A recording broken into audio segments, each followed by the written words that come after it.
Ya, shalom. Shalom. Selamat pagi Ibu Bapak dan Saudara yang dikasihi Tuhan Yesus Kristus. Kami percaya bahwa kita semua ini hadir di sini dengan panggilan Tuhan ya, untuk kita beribadah, karena gereja itu adalah dipanggil keluar untuk menjadi terang yang ajaib. Dan kita selalu hidup ini, kita jangan berpikirnya hidup kita sudah di surga. Kita ini di dunia, sehingga apa? Kita selalu hidup berperang untuk apa? Supaya keserupaan Kristus itu boleh nyata, dan itu perlu diperjuangkan oleh kita. Jadi jangan kita berpikir bahwa kita hidup ini selalu dengan diam semuanya terjadi dengan sendirinya. Tidak, kita ini adalah manusia yang disertai Tuhan, yang dipilih Tuhan untuk berjuang kepada keserupaan Tuhan Yesus Kristus. Nah, sebenarnya kita akan belajar kebenaran firman Tuhan yang akan disampaikan oleh hambanya, itu yang tidak asing lagi bagi kita, yaitu Bapak Pendeta Donita Timung. Saya mohon handphonenya diperiksa kembali, di mute pesawat ataupun di silent ya, supaya tidak mengganggu di dalam kita belajar kebenaran firman Tuhan. Kami tidak akan berpanjang, saya undang untuk Pak Doni, untuk Bapak silakan.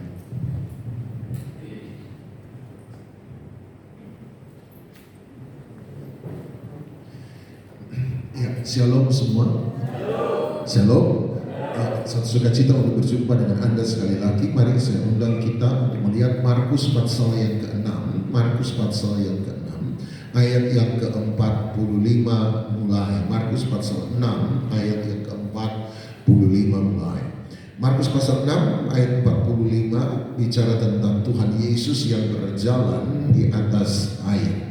Nah, Markus 6 ayat 45, firman Tuhan berkata, sesudah itu Yesus segera memerintahkan murid-muridnya naik perahu dan berangkat lebih dulu ke seberang, ke Betsaida.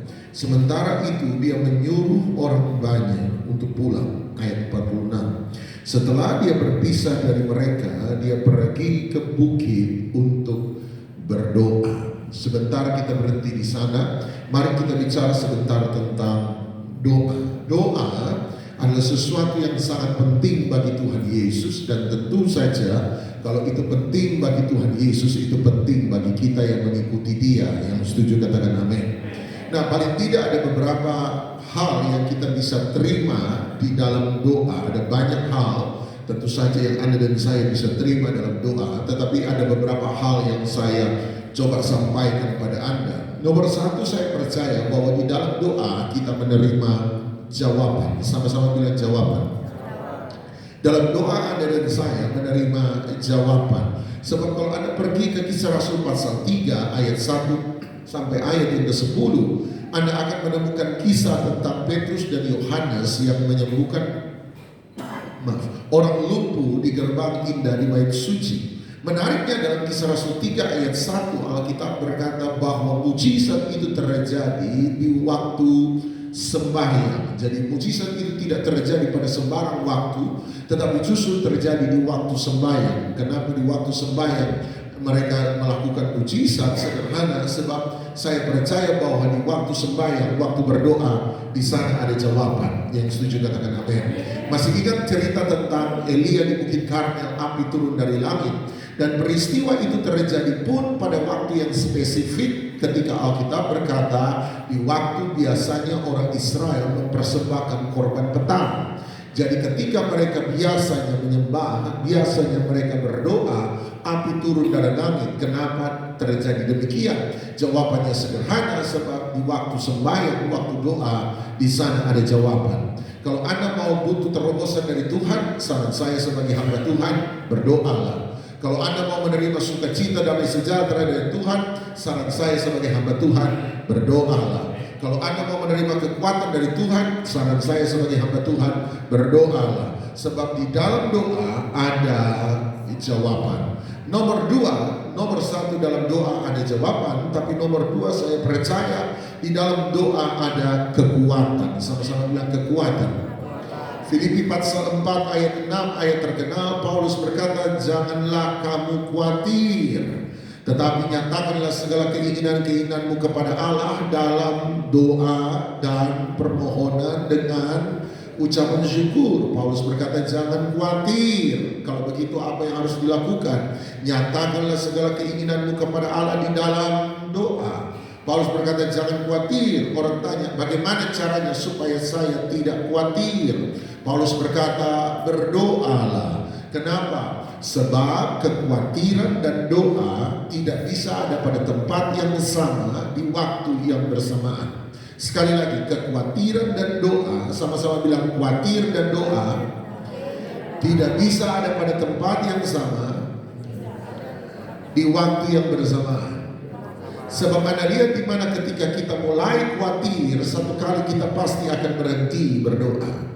Tetapi kalau Anda mulai berdoa, satu kali Anda akan berhenti untuk khawatir. Sebab kekhawatiran dan doa tidak bisa ada pada tempat yang sama di waktu yang bersamaan. Sama-sama katakan, kalau saya mulai khawatir, sama-sama katakan, saya pasti berhenti berdoa. Sama-sama katakan, tapi kalau saya mulai berdoa, sama-sama katakan, saya pasti berhenti khawatir. Kenapa? Sederhana, sebab di dalam doa kita menemukan kekuatan untuk mengalahkan kekhawatiran itu sendiri. Kalau Anda berputus asa, saran saya sebagai hamba Tuhan, berdoalah. Kenapa? Sebab doa memberi kita kekuatan untuk berharap. Kalau Anda iman sementara lemah, saran saya sebagai hamba Tuhan, berdoalah. Kenapa? Sebab doa memberi kita kekuatan untuk percaya sekalipun tidak ada dasar untuk percaya. Kalau Anda sementara tidak tahu harus berbuat apa, saran saya sebagai hamba Tuhan, berdoalah. Sebab doa memberi kita kekuatan untuk melangkah sekalipun di tengah-tengah ketidakpastian. Sebab doa memberi kekuatan. Lukas 22 ayat 31, Tuhan Yesus berkata, Lukas 22 31, Dia berkata, Simon, Simon, lihatlah iblis telah menuntut untuk menampi kamu seperti gandum. Ayat 32, but I pray for you, tetapi aku telah berdoa untuk engkau. Lihat, Petrus akan memasuki salah satu masa tersulit dalam hidupnya. Dan ketika Tuhan Yesus tahu bahwa dia akan memasuki salah satu masa tersulit dalam hidupnya, Yesus tidak buat mukjizat untuk Petrus. Hari itu Tuhan Yesus tidak beri nubuatan untuk Petrus. Hari itu Tuhan Yesus bahkan tidak beri hikmat untuk Petrus. Ketika dia tahu bahwa Petrus akan memasuki salah satu masa tersulit dalam hidupnya, hanya ada satu hal yang dia beri untuk Petrus sebagai bekal untuk memasuki masa-masa sulit dalam hidupnya. Apa itu? Dia berkata, aku telah berdoa untuk engkau. Ketika Anda mengalami masa-masa tersulit dalam hidup Anda perlu seseorang untuk berdoa bagi Anda. Bahkan saya percaya bahwa salah satu tugas utama dari kepemimpinan rohani adalah mendoakan jemaat, terutama di masa-masa sukar dalam kehidupan mereka. Sebab Tuhan Yesus tidak buat mujizat, Tuhan Yesus tidak beri nubuatan, Tuhan Yesus tidak memberi hikmat. Yang dia lakukan hanya satu, dia memberi doa kepada Petrus. Lihat, dia berkata, kenapa dia memberi doa? Aku telah berdoa untuk engkau supaya imanmu tetap kuat, jangan gugur. Kenapa? Sebab di dalam doa ada kekuatan. Sama-sama bilang kekuatan. Dan kalau engkau sudah insaf, kalau engkau sudah melewati persoalan dalam hidupmu, saya parafrase, dia berkata, sebagaimana aku telah menguatkan engkau, maka engkau pun harus menguatkan saudara-saudaramu yang lain. Bagaimana cara Tuhan Yesus menguatkan Petrus di masa-masa sulit dalam hidupnya? Doa. Kalau begitu, bagaimana cara Petrus menguatkan saudara-saudaranya yang lain? Pun dengan cara yang sama, yaitu doa. Sebab di dalam doa ada kekuatan. Nomor satu, di dalam doa ada jawaban. Nomor dua, di dalam doa ada kekuatan. Nomor tiga, di dalam doa saya percaya kita menerima belas kasihan. Sama-sama bilang belas kasihan. Masih ingat cerita tentang Bartimeus yang orang buta di gerbang Yeriko? Ketika Tuhan Yesus melewati dia dan dia tahu Tuhan Yesus melewati dia, dia berseru kepada Tuhan Yesus. Kita sebut apa? Seseorang yang berseru kepada Yesus. Orang itu sementara berdoa. Dia berdoa pada Yesus, dia berseru pada Yesus. Apa yang dia minta dalam doanya, apa yang dia minta dalam seruannya kepada Yesus? Dia berkata, Yesus, anak Daud, kasihanilah aku. Dengan kata lain, dia minta satu hal dalam doanya dia minta Tuhan Yesus berbelas kasihan. Sama-sama bilang belas kasihan. Sadarkah Anda bahwa ada dua motivasi utama, ada dua penyebab utama Tuhan Yesus buat mujizat dalam hidup seseorang selama pelayanannya 3,5 tahun di muka bumi? Sadarkah Anda bahwa paling tidak ada dua penyebab utama mengapa Tuhan Yesus buat mujizat dalam hidup seseorang selama 3,5 tahun pelayanannya di muka bumi? Nomor satu, dia buat mujizat karena iman seseorang. Sama-sama bilang iman. Dia buat mujizat karena apa? Iman seseorang. Sama-sama bilang iman. Makanya ada kalanya dia berkata, menurut imanmu terjadilah. Anda ingat cerita tentang wanita pendarahan 12 tahun? Ketika Tuhan Yesus berjalan, dia tidak tahu bahwa wanita pendarahan 12 tahun ada di situ. Betul? Dia juga tidak, karena dia tidak tahu, dia tidak tumpang tangan kepada wanita pendarahan 12 tahun di situ. Karena dia tidak tahu, dia tidak mendoakan wanita pendarahan 12 tahun itu di situ. Tetapi sekalipun Tuhan Yesus tidak tahu perempuan pendarahan 12 tahun ada di sana, Tuhan Yesus tidak mendoakan perempuan pendarahan 12 tahun. Tuhan Yesus tidak tumpang tangan kepada perempuan pendarahan 12 tahun. Tuhan Yesus tidak ucap-ucap kepalanya kepada perempuan pendarahan 12 tahun. Tetapi Alkitab berkata karena perempuan itu menjamah ujung jubah Yesus dengan iman, Alkitab berkata ada kuasa yang mengalir keluar dari tubuh Yesus. Itu sebabnya di akhir dari percakapan antara Tuhan Yesus dan perempuan pendarahan 12 tahun, dia berkata, pulanglah sebab imanmu telah menyembuhkan engkau, menyelamatkan engkau. Berarti dia buat mujizat karena iman seseorang. Sama-sama bilang iman. Tetapi nomor dua, selain iman, selain ayat yang berkata menurut imanmu terjadilah, nomor dua, ada ayat yang berkata sebelum Yesus menyembuhkan orang sakit, Alkitab berkata maka timbullah belas kasihan pada Yesus. Anda lihat, belas kasihan adalah salah satu motivasi utama Tuhan untuk buat mujizat dalam hidup seseorang. Kalau Anda berdoa dan Tuhan belum jawab, saran saya kepada Anda sebagai seorang hamba Tuhan, mintalah satu hal dari Tuhan, mintalah belas kasihan.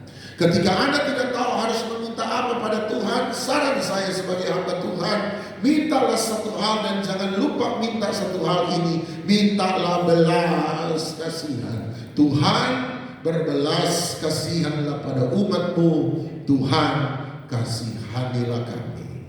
Masih ingat cerita Hana, ibu Samuel? Alkitab berkata Hana tiap tahun datang ke bait suci untuk berdoa minta anak. Dia datang berdoa, Tuhan tidak jawab. Dia berdoa lagi, Tuhan tidak jawab. Dan dia berdoa dan berdoa dan berdoa dan berdoa dan berdoa dan berdoa dan berdoa. Gak ada yang bilang amin, saya terus. Dan berdoa dan berdoa, belum semua. Dan berdoa. Aduh, Anda lupa saya. Semakin cepat Anda bilang amin, semakin cepat khotbah saya selesai. Dan berdoa. Dan satu kali ketika dia berdoa, Alkitab berkata Allah mengingat Hana. Apa artinya Allah mengingat Hana? Artinya Allah berbelas kasihan. Belas kasihan adalah salah satu motivasi utama Tuhan untuk menolong Anda dan saya. Nomor satu, dalam doa ada jawaban. Nomor dua, dalam doa ada kekuatan. Nomor tiga, dalam doa ada belas kasihan. Nomor empat, di dalam doa Roh Kudus bekerja. Roh Kudus bekerja. Sama-sama bilang Roh Kudus bekerja.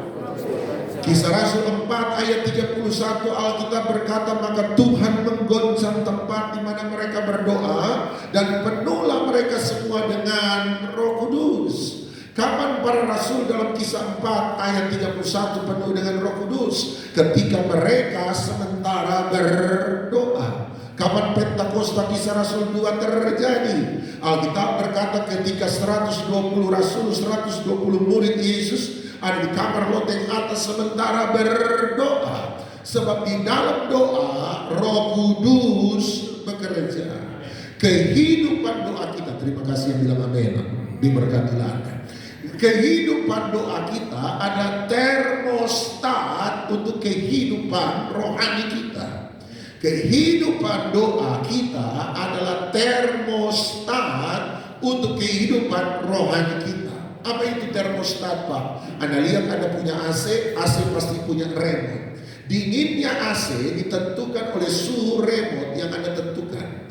Kalau remote Anda tentukan 16 derajat, maka dia akan membuat ruangan dingin 16 derajat. Kalau Anda tekan 20 derajat, dia akan membuat AC keluar angin sedingin 20 derajat. Anda lihat termostat di remote AC menentukan dinginnya suhu AC. Kehidupan doa kita adalah remote AC Anda. Kehidupan rohani kita adalah AC dalam hidup Anda. Berapa besar keinginan Anda dalam doa akan menentukan berapa besar kehidupan doa Anda. Kalau kehidupan doa Anda panas, maka kehidupan rohani Anda panas. Kalau kehidupan doa Anda dingin, maka kehidupan rohani Anda dingin. Kalau kehidupan doa Anda kecil, maka kehidupan rohani Anda kecil imannya. Kehidupan rohani Anda besar, maka kehidupan doa Anda besar, maka kehidupan rohani iman Anda pun besar. Kehidupan rohani kita ditentukan oleh kehidupan doa kita.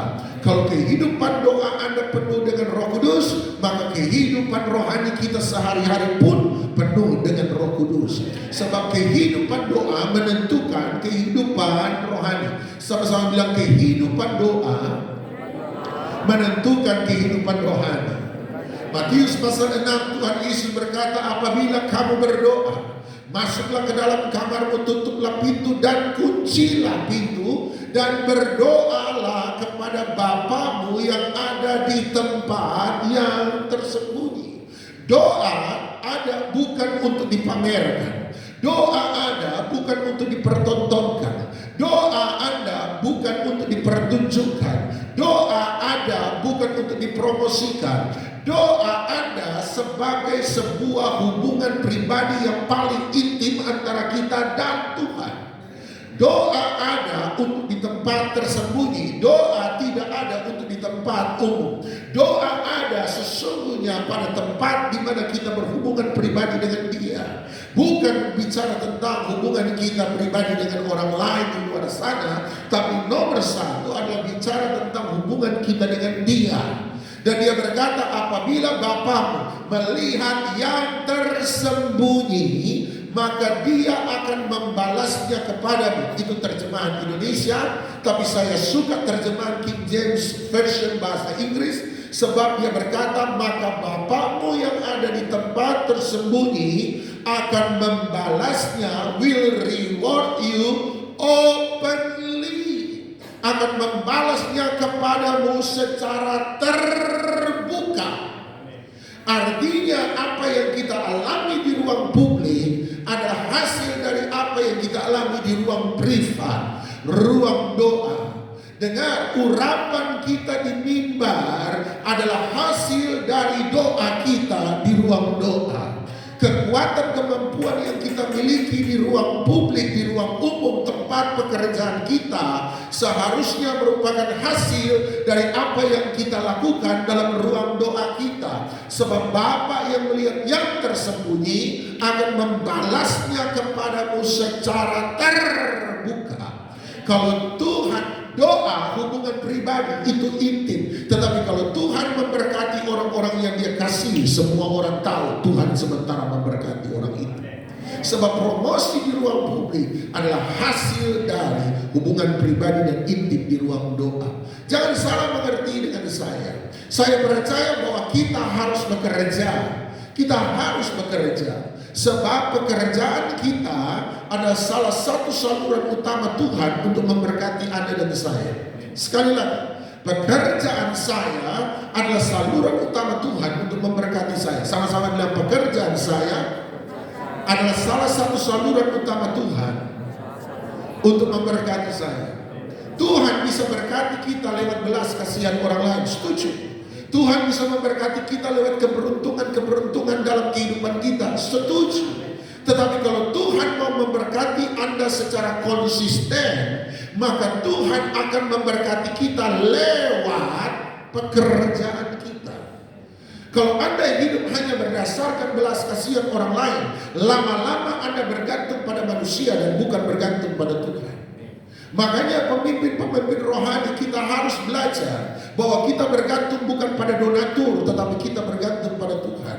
Kita tidak bergantung pada belas kasihan manusia, kita bergantung pada belas kasihan Tuhan. Tuhan sanggup menggerakkan orang, ya, tetapi saya percaya semua itu berasal dari Tuhan adanya. Kalau Tuhan mau memberkati kita, Dia mau memberkati kita secara konstan. Dia tidak akan membuat kita mengandalkan keberuntungan dalam hidup kita. Makanya Anda dan saya tidak main judi. Kenapa? Sebab saya tidak bergantung kepada keberuntungan. Kalau Tuhan mau memberkati Anda dan saya secara konstan, Dia berkati kita lewat pekerjaan kita. Sama-sama dalam pekerjaan saya, saluran utama Tuhan memberkati saya. Makanya Alkitab berkata, barang siapa tidak bekerja, sebaiknya dia tidak makan. Kenapa yang tidak bekerja tidak makan? Sederhana, sebab pekerjaan saya adalah saluran utama Tuhan untuk memberkati saya. Bilang sama orang sebelah, jangan malas. Bilang sama orang sebelah, kerja. Kalau sudah taruh tangan di dada, taruh tangan di dada sambil bilang jangan malas. Bilang sama diri sendiri, kerja. Kalau Tuhan mau memberkati Anda dan saya, Dia berkati umumnya salurannya adalah lewat pekerjaan kita. Sebab kemalasan, sama-sama bilang kemalasan adalah kejahatan di mata Tuhan. Sama-sama bilang kemalasan adalah kejahatan di mata Tuhan. Masih ingat cerita perumpamaan tentang talenta? Hamba pertama diberi 5 talenta. Dia bekerja, dia kembalikan 10 talenta. Hamba kedua diberi 2 talenta. Dia bekerja, dia kembalikan 4 talenta. Menarik bukan? Kita tahu bahwa pekerjaan punya kemungkinan untuk gagal. Dalam pekerjaan ada kemungkinan untuk salah. Dalam pekerjaan ada kemungkinan untuk rugi. Tetapi dalam Alkitab Dia jamin satu hal, kalau Anda terus bekerja, Dia melipat gandakan apa yang Anda kerjakan. Tapi satu kali datang satu hamba yang diberi 1 talenta, dia tidak bekerja, dia malas, dan dia hanya mengembalikan 1 talenta. Dia berkata ambil kembali, paling tidak dia jujur. Dia berkata ambil kembali 1 talenta yang diberikan oleh Tuhan. Sang Tuhan melihat sang hamba yang malas ini dan dia berkata begini, hai engkau hamba yang jahat. Dia tidak bilang hamba itu malas, dia bilang hamba itu jahat. Kenapa dia tidak bilang malas? Dia bilang jahat. Sebab sederhana, kemalasan, sama-sama bilang kemalasan adalah kejahatan di mata Tuhan. Sekali lagi taruh tangan di dada sambil bilang jangan malas. Sama-sama bilang kerja. Sebab Tuhan mau memberkati pekerjaan saya. Amin. Tapi saya juga percaya kita harus berdoa. Betul, kita harus bekerja, tetapi saya juga percaya kita harus berdoa. Tapi dalam doa kita terlihat tidak bekerja. Betul, dalam doa Anda dan saya terlihat tidak sementara bekerja. Tetapi saya percaya di dalam doa Tuhan sementara bekerja. Saya percaya di dalam doa Roh Kudus sementara bekerja bagi Anda dan saya. Nomor 1, doa memberi kita jawaban. Nomor 2, doa memberi kita kekuatan. Nomor 3, doa memberi kita belas kasihan. Nomor 4, dalam doa Roh Kudus bekerja. Nomor 5, doa mengubah kehidupan kita. Dalam doa Tuhan mengubahkan hidup Anda dan saya. Sama-sama bilang mengubah hidup saya. Saya percaya doa sanggup mengubah keadaan.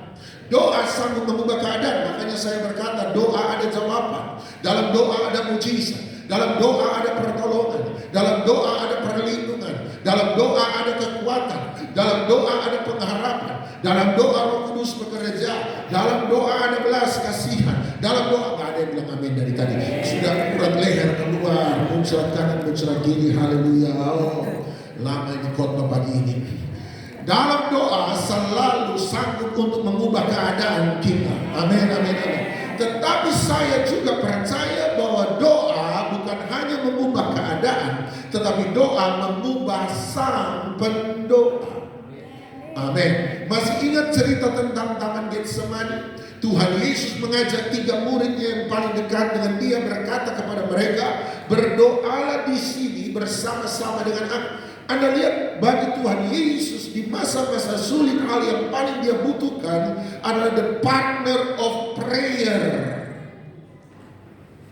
Orang yang mau berdoa bersama-sama dengan dia berkata, berdoalah bersama-sama dengan aku, sebab hatiku mau mati rasanya. Dia suruh mereka 3 berdoa, dia maju beberapa langkah ke depan, dia berdoa. Anda tahu ceritanya, selesai dia berdoa, dia kembali, dia temukan 3 orang muridnya sementara apa? Tidur. Dan apa yang dia katakan pada 3 orang murid sementara tidur? Dia bangunkan mereka dan berkata, tidak sanggupkah engkau berjaga-jaga barang 1 jam saja dengan aku? Kemudian dia berkata, dasar roh penurut tetapi daging lemah. Bapak Ibu jemaat, saya harus ingatkan Anda satu hal. Ayat yang berkata roh memang penurut tapi daging lemah bukanlah ayat pembenaran bagi Anda, alasan Anda untuk tidak melakukan disiplin rohani. Sekali lagi, roh penurut daging lemah bukan ayat untuk membenarkan kegagalan Anda dalam melakukan disiplin rohani. Apa artinya, Pak? Artinya saya ini sudah dengar terlalu banyak jemaat bilang begini, ya gimana Pak Pendeta ya, memang bangun pagi doa pagi susah banget ya, memang apalagi hujan-hujan itu gerimis-gerimis mengundang tidur, memang kan Pak Pendeta susah, maaf ya, memang kan sudah ada ayatnya. Saya pikir apakah saya gagal membaca ayat yang membenarkan Anda untuk tidak doa pagi? Saya tanya ayat yang mana? Dia jawab, itu loh Pak Pendeta, ayat yang bilang roh penurut tapi daging lemah. Roh penurut daging lemah bukan ayat pembenaran. Tuhan Yesus tidak sementara bersimpati dengan mereka yang tertidur. Tuhan Yesus lagi marah dengan mereka. Itu ayat teguran. Tidak sanggupkah engkau berjaga-jaga barang 1 jam saja dengan saya? Kalau saya boleh tambah, dasar roh penurut tapi daging lemah. Itu ayat teguran. Selalu ayat itu selalu dipakai. Ya gimana Pak Pendeta ya, aduh, mau belajar sabar memang susah Pak Pendeta ya, sabar itu susah ya, apalagi ketemu orang model begitu, kan memang sudah ada ayatnya Pak Pendeta. Ayat mana? Roh penurut daging lemah. Bilang sama sebelah, mulai sekarang jangan pakai itu ayat. Seringkali Anda pakai alasan ayat dijadikan alasan pembenaran untuk kemalasan rohani kita. Dia marah sama mereka, dia suruh mereka berdoa. Selesai mereka bangun berdoa, dia maju lagi beberapa langkah ke depan, dia berdoa. Dan tahu ceritanya, selesai itu dia kembali, dia temukan mereka 3 sementara tidur. Dia bangunkan mereka lagi, dia marah mereka, dia tegur mereka, dia suruh mereka berdoa. Dan berikutnya dia maju lagi ke depan kali ketiga, selesai dia berdoa, dia kembali, dia temukan mereka 3 kembali lagi tertidur. Tapi pada kali ketiga, ketika dia temukan mereka tertidur, Anda tahu bahasanya apa? Kalimat yang keluar dari mulut Yesus, dia berkata, tidurlah. Istirahatlah, kalau saya boleh parafrase, kamu toh juga capek, istirahat saja. Sebab sebentar lagi fajar akan menyingsing, pagi akan datang, dan yang akan menyerahkan aku sudah tiba. Tunggu dulu. Bagaimana mungkin seseorang yang marah baru saja beberapa jam sebelumnya, tetapi kemudian dalam sekian jam kemudian kita temukan Yesus yang emosional tiba-tiba berubah menjadi Yesus yang penuh dengan pengertian. Dari tidak sanggupkah engkau berjaga-jaga barang 1 jam saja dengan aku, dasar roh penurut daging lemah, tiba-tiba berubah menjadi Yesus yang berkata, istirahatlah. Kamu juga toh sudah capek, sebab sebentar lagi fajar akan tiba, pagi akan tiba, dan yang menyerahkan aku sudah akan datang. Bagaimana mungkin dari seorang yang marah menjadi seseorang yang penuh dengan pengertian? Jawabannya adalah doa. Sebab doa mengubah emosi seseorang. Doa mengubah hidup seseorang. Doa mengubah hati seseorang. Anda kalau berdoa marah, Anda selesai berdoa masih marah, ada sesuatu yang salah dalam doa Anda. Sebab doa mengubah hidup seseorang. Anda mengaku Anda berdoa, tetapi kehidupan rohanimu tidak pernah berubah. Ada yang salah dengan doa Anda. Anda mengaku Anda berdoa, tetapi pelitnya nggak pernah korting dari dulu. Serakahnya tidak pernah berkurang, kemurahan hatinya tidak pernah nambah, egoisnya juga tidak nambah mengecil, kemampuan masih terus demi terus menerus tahun demi tahun berputar terus soal kecewa. Kecewa sama si A, keluar dari gereja A, masuk gereja B, kecewa sama si B, keluar dari gereja B, masuk gereja C, kecewa dengan si C, keluar dari gereja C.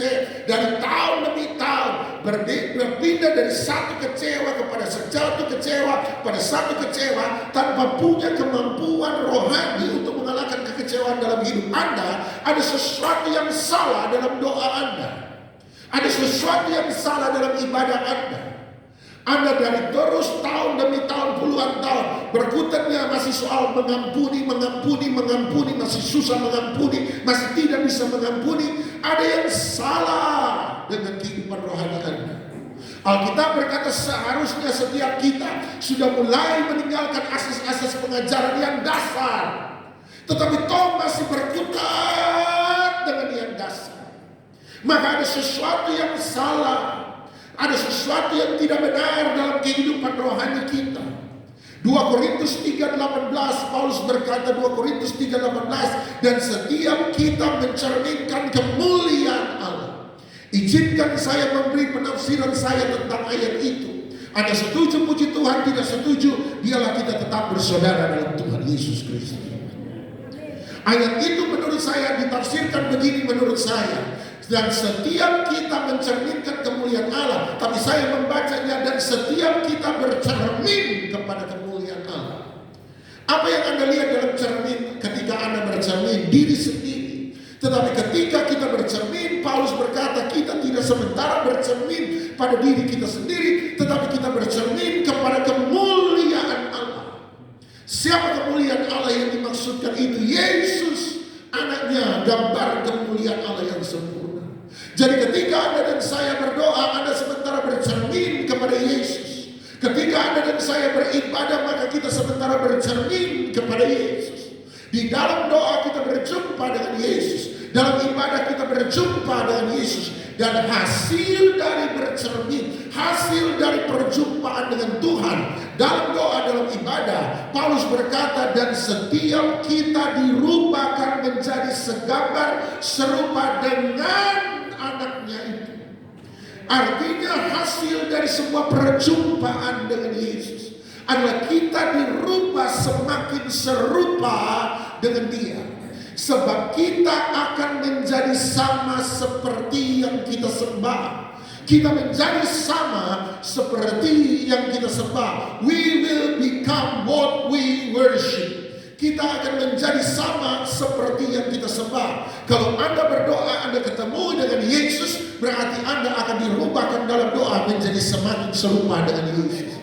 Berarti kalau Anda ibadah dan ibadah dan ibadah dan ibadah, doa dan doa dan doa dan doa dan doa, tetapi tidak pernah berubah selama berpuluh-puluh tahun, berarti Anda tidak sementara ketemu Tuhan dalam doamu. Anda tidak sementara ketemu Tuhan dalam ibadahmu. Anda ketemu dirimu sendiri dalam ibadah. Kenapa? Sebab tidak ada perubahan. Jangan-jangan waktu Anda disuruh mimpin pujian, Anda jadi WL di sini, Anda nyanyi untuk kemuliaan Tuhan, Anda bilang, tetapi sebenarnya di hati paling dalam Anda bilang, suaraku bagus ya, jemaat senang kalau saya mimpin ya, kalau saya buat begini jemaat lebih diberkati enggak ya.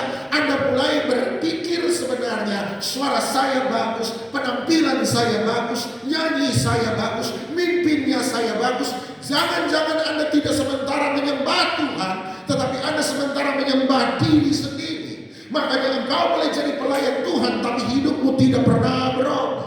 Kita boleh berkhotbah dan berkata, oh khotbah saya hari ini bagus, jemaat suka, follower tambah banyak. Jangan-jangan pendeta itu tidak sementara melayani Tuhan, tetapi pendeta itu sementara melayani egonya sendiri. Itu sebabnya berpuluh-puluh tahun ikut Tuhan, sekalipun sudah melayani, hidupnya tidak pernah berubah.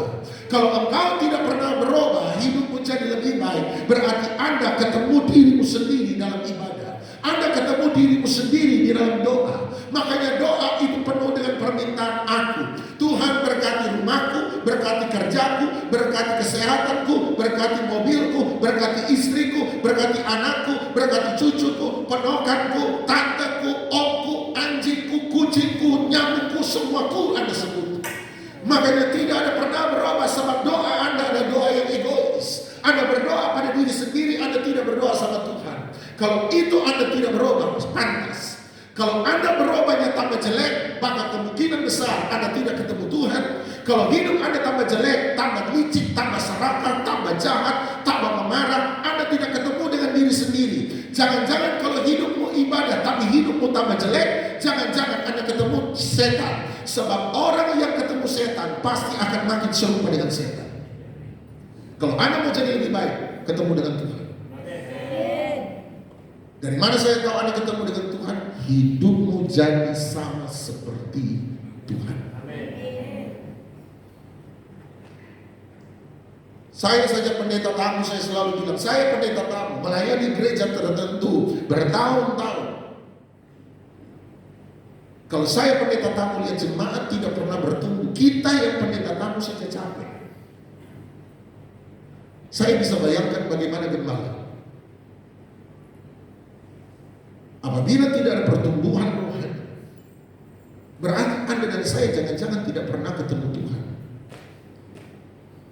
Sebab kalau Anda berjumpa dengan Dia, Anda mengalami sebuah perubahan menjadi sama seperti Dia. Yang terakhir, yang keenam, dalam doa kita menerima jawaban, dalam doa kita menerima kekuatan, dalam doa kita menerima belas kasihan, dalam doa Roh Kudus bekerja, dalam doa Tuhan mengubah hidup kita. Dan yang terakhir, saya sudah bilang berkali-kali sama Anda, yang kelima, yang keenam, dalam doa kita berjumpa dengan Yesus. Kita berjumpa dengan Yesus. Satu kali Tuhan berkata kepada Musa, katakan kepada Harun apabila mereka memberkati umatku Israel, bilang sama Harun, ucapkan kalimat ini, kiranya Tuhan memberkati dan melindungi engkau. Kiranya Tuhan menghadapkan wajahnya, kiranya Tuhan menyinari engkau dengan wajahnya dan memberikan engkau kasih karunia. Dan kiranya Tuhan menghadapkan wajahnya kepadamu dan memberikan engkau damai sejahtera. Itu doa berkat orang Israel. Ada 4 komponen yang dia berikan di situ, di dalam sebuah doa berkat. Nomor 1, dia berkata kiranya Tuhan memberkati engkau.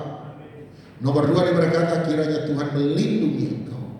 Nomor 3, dia berkata kiranya Tuhan menyinari engkau dengan wajahnya dan memberikan engkau kasih karunia.